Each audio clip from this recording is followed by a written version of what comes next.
MRPS వ్యవస్థాపకులు, SC వర్గీకరణ సాధకులు పద్మశ్రీ మందకృష్ణ మాదిగ ఆదేశాల మేరకు రాష్ట్ర వ్యాప్తంగా నిర్వహించనున్న ఎంఆర్పీఎస్ 31వ ఆవిర్భావ దినోత్సవంలో భాగంగా బెజ్జంకి మండల కేంద్రంలో డాక్టర్ బిఆర్ అంబేద్కర్ కూడలి ఆవరణలో మాదిగ రిజర్వేషన్ పోరాట సమితి జెండా గద్దె నిర్మాణానికి భూమి పూజ కార్యక్రమం నిర్వహించారు.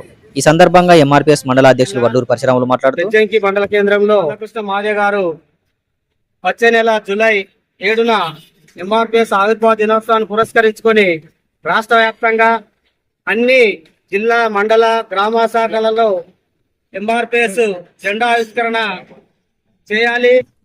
ఈ 30 సంవత్సరాల్లో మనకు ఉద్యమానికి చేదోడు వాదోడుగా అండదండగా ఉన్నటువంటి సామాజిక వర్గాలైనటువంటి అన్ని కుల సంఘాల అధ్యక్షులను, అన్ని పార్టీల అధ్యక్షులను, మహిళా సంఘాలను సమన్వయంతో ఆహ్వానించుకొని ఈ 30 సంవత్సరాలు మనకు అండగా ఉన్నటువంటి ప్రతి ఒక్కరికి మనం బాధ్యతగా మనం వారికి గౌరవించాల్సిన బాధ్యత మన మీద ఉన్నది.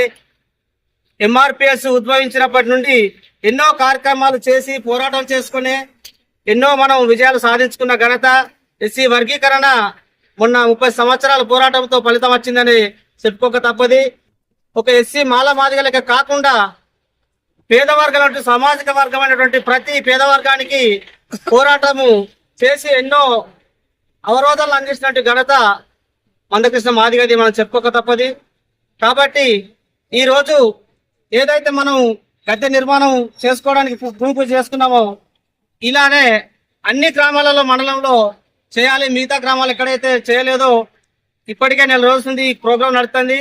మన మండలంలో ఇంకా చేయని గ్రామాలు కూడా ఉన్నాయి. ఆ గ్రామాలు తొందరగా ఇవాళ రేపు చేయాలని చెప్పి కోరుకుంటూ ఈ అవకాశం ఇచ్చిన పెద్దలకు మందకృష్ణ మాదిగ చేసినటువంటి ఉద్యమానికి మేము మొదటి నుంచి వెళ్ళి చూస్తే కట్టుబడి ఉన్నాం. దానికి మాకు సంతోషమైన విషయం. కానీ ఇప్పుడు ఇప్పుడు వర్గీకరణ అనే వాళ్ళు అంటే బీసీలకు 42% ఇస్తామని గవర్నమెంట్ అంటుంది. మనకు 25% ఇవ్వాలి.